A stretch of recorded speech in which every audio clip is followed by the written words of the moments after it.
In January of 1848, a carpenter named James Marshall spotted something glittering in the water of a Sierra Nevada river. He picked it up, turned it over in his palm, and in that single moment, he unknowingly triggered one of the most catastrophic human disasters in American history. Not a flood, not a war, not a plague, something far worse. Something the history books have spent over 170 years quietly glossing over. By 1855, over 100,000 people who were living in California before that glittering rock was found had been killed, enslaved, starved, or driven from their land. The rivers ran poisoned, the valleys were stripped bare.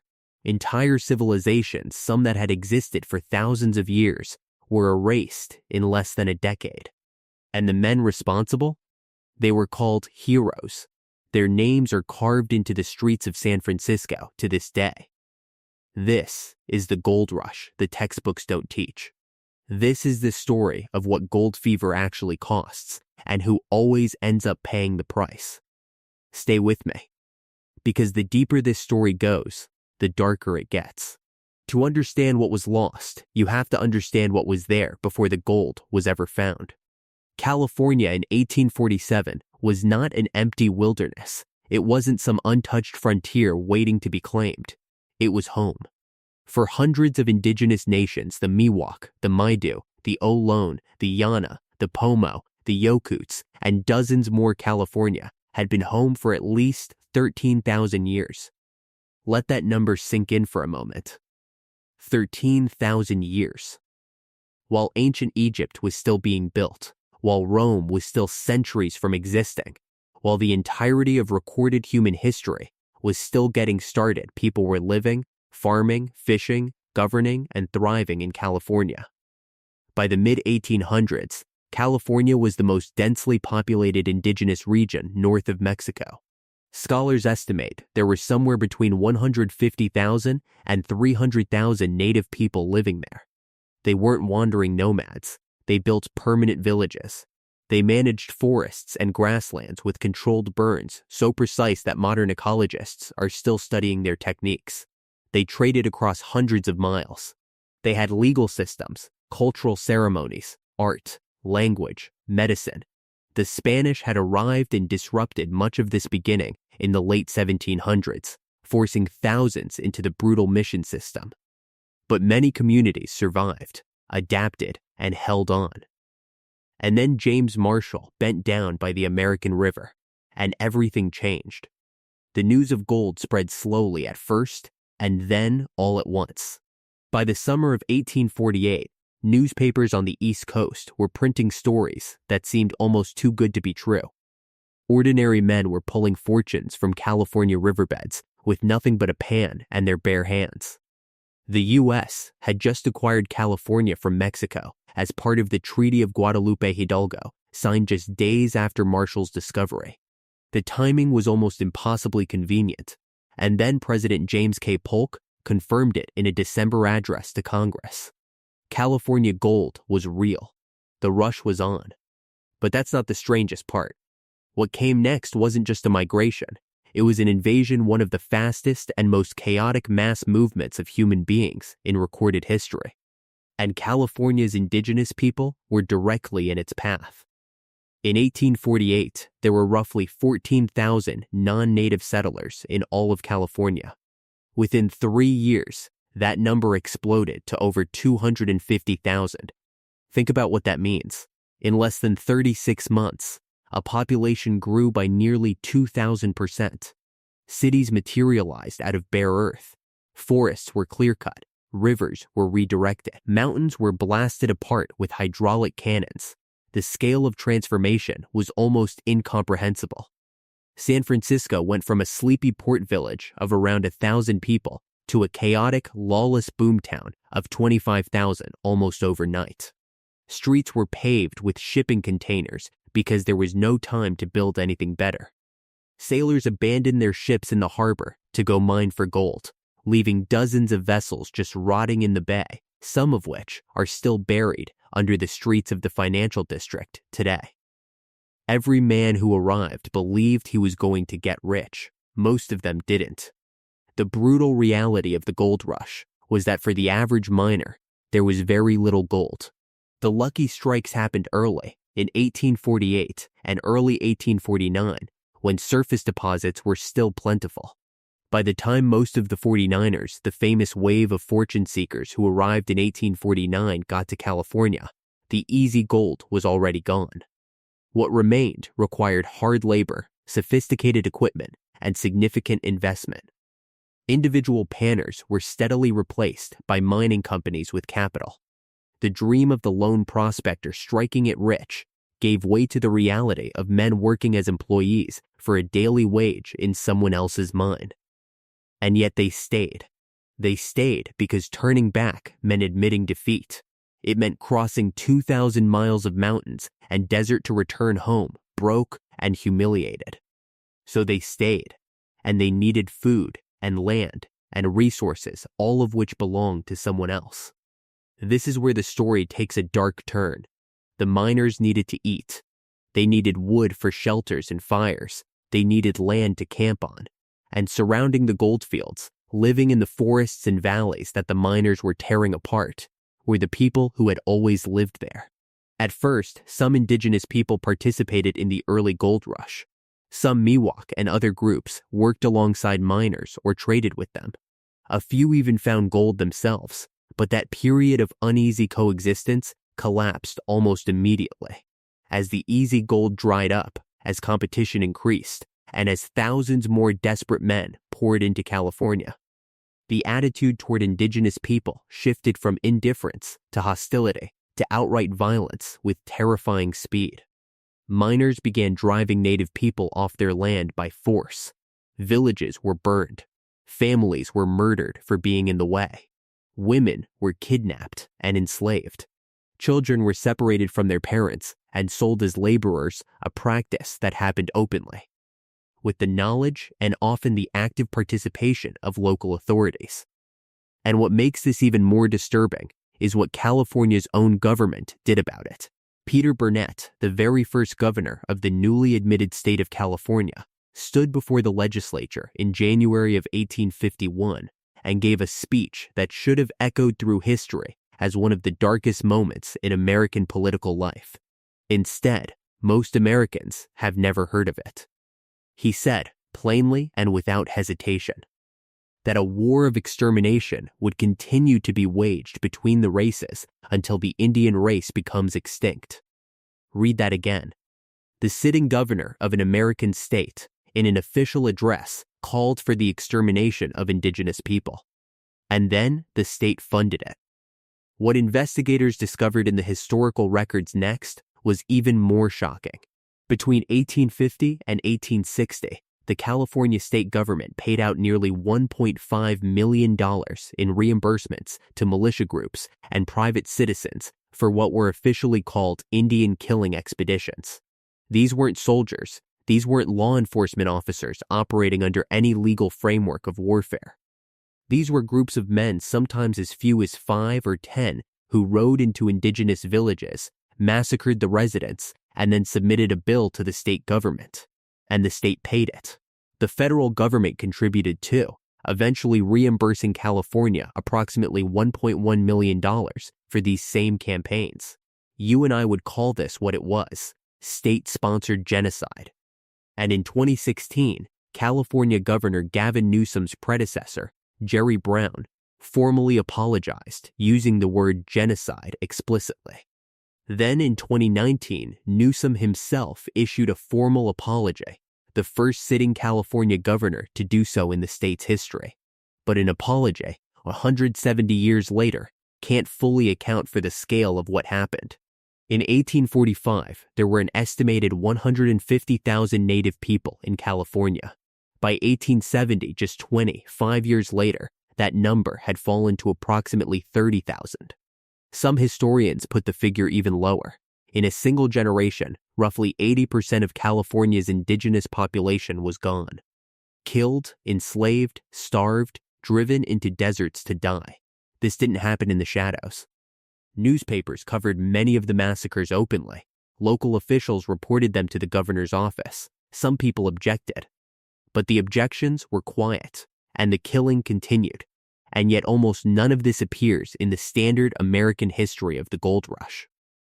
The textbook version gives us the romance, the 49ers, the covered wagons, the glittering rivers, the birth of a great state. The human cost gets a sentence, maybe a paragraph, always at the end, always framed as a sad but inevitable consequence of progress. But what if it wasn't inevitable at all? What if it was a choice made deliberately, funded publicly, and then quietly buried? But that's not even the strangest part of this story. Here's something the history books almost never mention about the California gold rush. The gold itself, the thing everybody came for, became one of the greatest environmental catastrophes in the history of North America. To understand what the miners did to California, you have to understand a technology called hydraulic mining. By the early 1850s, when the surface gold was largely played out, mining companies started experimenting with more aggressive techniques. The idea was simple and destructive. Use high-pressure water cannons to literally blast apart entire hillsides, washing the loosened earth and gravel into sluice boxes where gold could be captured. The water cannons, called monitors, were powered by enormous systems of ditches and reservoirs that channeled mountain water from miles away. The pressure they generated was extraordinary. A single monitor could wash away more earth in a day than 100 men could move in a month. It worked. It produced gold in enormous quantities. And it destroyed everything it touched. Entire mountains were dismantled. The hills of the Sierra Nevada foothills were carved into bizarre moonscapes, great cuts, and gullies hundreds of feet deep. The surrounding land stripped of every tree, every plant, every trace of soil. Some of these scars are still visible from the air today, a century and a half after the mining stopped. But the real damage wasn't what happened to the hills, it was what happened to the rivers. The hydraulic monitors washed an estimated 1.5 billion cubic yards of debris into California's waterways over the course of about 30 years. To give you a sense of scale, that is roughly 8 times the amount of earth excavated during the construction of the Panama Canal. Rivers that had run clear and deep for millennia became choked with silt and gravel. The American River, the Sacramento River, the Yuba River. Their riverbeds rose by as much as 80 feet in some locations. Towns that had been safely above flood level were suddenly below the new river grade and began flooding with every significant rainfall. The city of Marysville, north of Sacramento, was surrounded by levees as the Yuba River's bed rose higher and higher.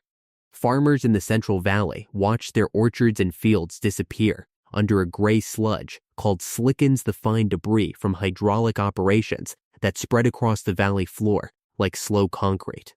Fish populations collapsed. Salmon runs that had sustained indigenous communities for thousands of years and had begun to support commercial fisheries were decimated. Entire stretches of California's greatest rivers became so choked with debris that navigation became impossible. And hidden beneath all of this destruction was something that no one talked about at the time. Something that scientists are still grappling with today. Mercury, to separate gold from the surrounding ore and silt. Miners used liquid mercury, also called quicksilver, in enormous quantities. The mercury would bind to gold particles, forming an amalgam that could be easily collected, and then the mercury was burned off, leaving the gold behind. The process worked, and it was used everywhere in placer operations, in hydraulic mines, in hard rock mines throughout the Sierra Nevada. Estimates suggest that somewhere between 7,600 and 26,000 tons of mercury were released into California's environment during the gold rush era. That mercury didn't just disappear, it settled into riverbeds and lake bottoms. It accumulated in the tissues of fish. It moved through the food chain, concentrating at each level, becoming more toxic as it went. It is still there. Today, the Sacramento-San Joaquin Delta, the vast estuary at the heart of California's water system, the source of drinking water for tens of millions of people, still carries measurable mercury contamination from the gold rush. Wildlife managers regularly advise against eating certain fish caught in the Sierra Nevada foothills rivers because of mercury levels that trace directly back to 19th century mining. Certain California lakes, including Clear Lake, the largest natural lake entirely within California, have mercury contamination serious enough to generate ongoing public health advisories. The contamination at Clear Lake traces partly to a mercury mine that supplied the gold rush operations. The mine operated for decades and left behind a toxic legacy that the Environmental Protection Agency is still trying to address. Think about that. A decision made by a group of miners in the 1850s is still affecting what fish you can safely eat in California in 2024. The gold rush didn't end. Its consequences are ongoing, hiding in riverbeds and fish tissue, and the drinking water that California depends on. But here's the part that nobody ever asks about, the part that changes how you see all of it. Where did the gold go?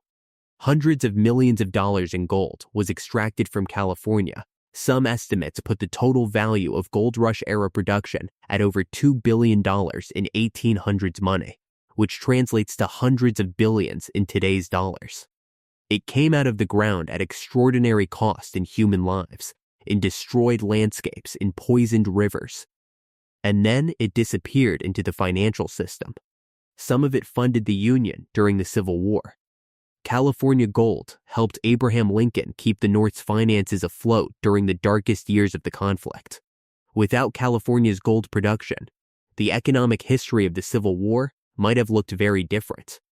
Some of it funded the construction of the Transcontinental Railroad, another chapter in American history that carries its own dark truths about the Chinese laborers who built it under brutal conditions for wages that white workers refused to accept. Some of it went to the banking houses of San Francisco, which became some of the most powerful financial institutions in the American West. Wells Fargo, still one of the largest banks in the world, was founded in 1852 specifically to serve the gold rush economy, transporting gold dust from the mines to the financial centers of the East Coast. Some of it went to individual fortunes, to the men who became California's first great capitalists, the ones whose names are still on hospitals and universities and streets. Leland Stanford, one of the founders of the Central Pacific Railroad and later Stanford University, made his early fortune supplying the gold rush. Collis Huntington, Mark Hopkins, Charles Crocker. The four men known as the Big Four, the railroad barons who dominated California's economy for decades, all built their empires on the gold rush's momentum. Their names are celebrated. Their wealth is memorialized in cultural institutions that still operate today. But here is what nobody talks about. The men and nations that paid the greatest price for that gold received almost nothing. The Maidu, the Miwok, the Yokuts, the peoples whose land the gold was extracted from, who were massacred and enslaved and driven out to make that extraction possible, received no compensation, no recognition, no land rights. The legal system that should have protected them was actively turned against them. In fact, California's first legislature passed the Act for the Government and Protection of Indians in 1850, a law so perversely named that legal historians have called it one of the most dishonest pieces of legislation in American history. Despite its title, the act didn't protect Native people at all. It formalized their exploitation. Under the act, white settlers could declare any Native person a vagrant and have them bound over to serve as an indentured laborer. Children could be taken from their parents with the permission of a local justice of the peace and placed as apprentices, which in practice meant child slavery. Native people could not testify in court against white people, which meant crimes against them were essentially unpunishable. The act remained in effect in various forms until 1863. For over a decade, the legal system of California made it functionally impossible for Native people to seek any protection from the violence being done to them, while simultaneously giving their attackers a legal mechanism to exploit their labor. And here's the piece that almost nobody knows. In the early 1850s, the federal government actually sent agents to California to negotiate treaties with the indigenous nations there. 18 separate treaties were negotiated, promising native nations a total of about 7.5 million acres of land, roughly 5% of California in exchange for peace and for relinquishing claims to the rest of the state.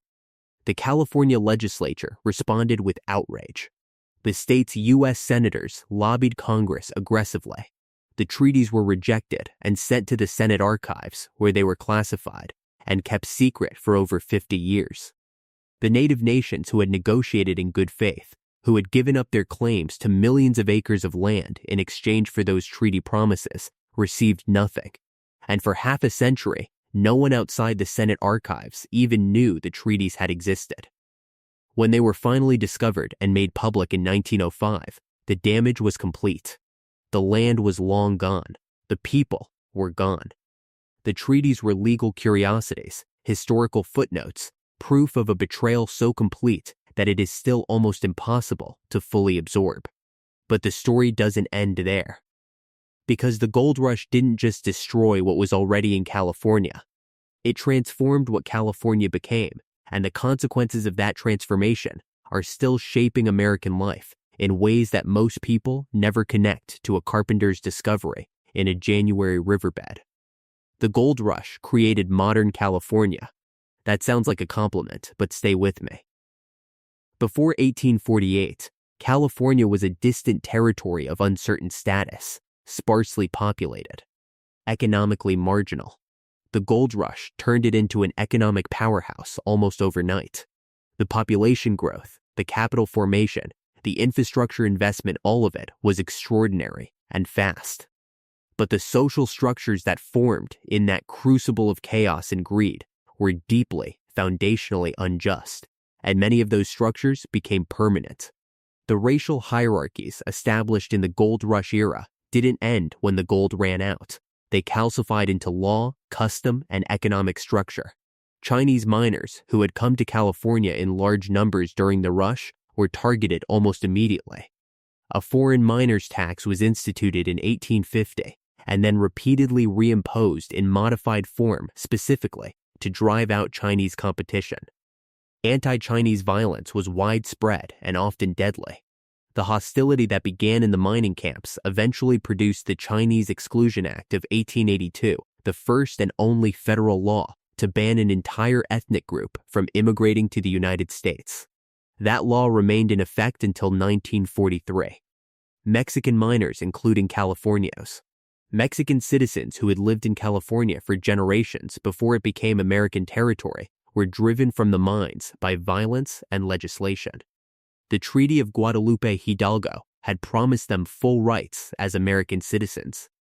In practice, the land grant system that had protected their property under Mexican law was dismantled by American courts, and most Californios lost their lands within a generation. Black Americans who came to California faced a legal landscape that wavered between limited opportunity and explicit exclusion. California entered the Union as a free state, but the state legislature debated for years whether to simply ban black people from entering California at all. The Fugitive Slave Act applied in California, meaning that enslaved people who escaped to the state could still be recaptured and returned to bondage. The gold rush didn't happen in a vacuum. It happened in America, and America already structured around racial hierarchy, already torn by the contradictions of slavery and freedom. California's sudden wealth and growth didn't resolve those contradictions. It amplified them, accelerated them, and gave them new and particular forms that would echo for generations. And there is one more layer to this story, one more dark truth that ties all of these threads together. The man who started it all, James Marshall, the carpenter who spotted that glitter in the American River, died broke. After his discovery set off the greatest gold rush in American history, Marshall himself never got rich from it. He tried to mine for gold, but was repeatedly driven off his claims by other miners. He tried to charge for tours of the discovery site. He spent years petitioning the California state legislature for compensation and recognition, arguing that his discovery had created the state's wealth and he deserved something for it. The legislature gave him a small pension for a few years and then let it lapse. Marshall died in 1885, nearly 40 years after his discovery, in a small cabin in Kelsey, California.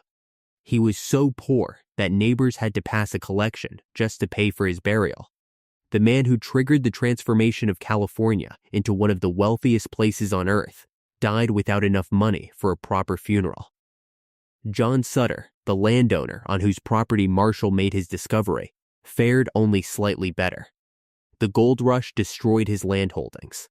The 49ers swarmed over his ranch, slaughtered his livestock, stripped his fields, and tore apart the infrastructure he'd spent years building. Sutter spent decades in legal battles, trying to recover his property and debts, moving eventually to Washington, D.C., in the hope of getting Congress to compensate him. Congress considered his case repeatedly and never acted. He died in a Pennsylvania hotel room in 1880, still waiting for a resolution. The man who owned the land where the gold rush began died waiting for justice from a government that had used his discovery to build a state. But here's what I want you to sit with as this story comes to its end. The gold rush is remembered as one of America's great adventures, a story of ambition and opportunity, of ordinary people chasing dreams across a continent, of a nation expanding to its manifest destiny. It's taught that way in schools. It's celebrated in California's official history. The state's NFL team is literally named the 49ers. But the complete story, the story that includes the massacred villages, the poisoned rivers, the secret treaties, the child labor law, the state-funded extermination campaigns, the mercury that still sits in the riverbeds, that story has been carefully, systematically set aside.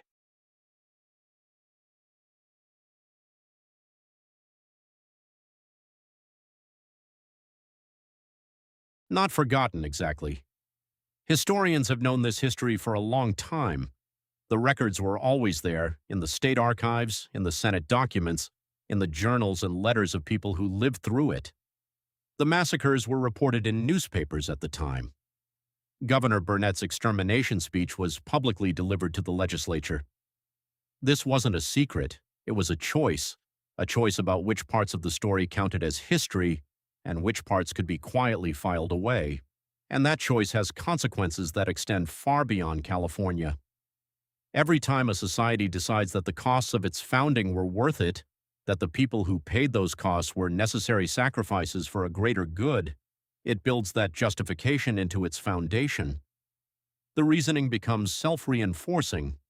The same logic that excused the massacres of the gold rush era was used to justify similar violence elsewhere against other peoples in other places for other resources. The California gold rush didn't invent that logic, but it practiced it on an enormous scale with extraordinary speed and left behind a set of legal, economic, and environmental legacies that shaped one of the most powerful states in the world's most powerful nation.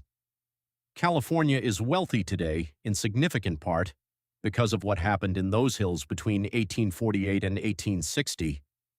The capital formed during the gold rush funded the railroads, the banks, the universities, the cities that became the infrastructure of a modern state. The brutal displacement of indigenous peoples opened the land that was then converted into agricultural and urban wealth. The environmental devastation of hydraulic mining permanently altered the hydrology of a state that now grows a third of the nation's food. Everything is connected. Every piece of California's current wealth has a thread that runs back to that January morning in 1848, and every thread runs through blood. Here's the question I can't stop thinking about. The question I hope stays with you long after this documentary ends. We call the gold rush a foundational moment in American history. We teach it as the birth of modern California. We put it on football helmets. But what does it mean to celebrate a foundation built on the things we've talked about today? What does it mean that the environmental damage from the gold rush is still in the water supply, still in the fish, still being managed and mitigated by agencies spending public money 170 years later?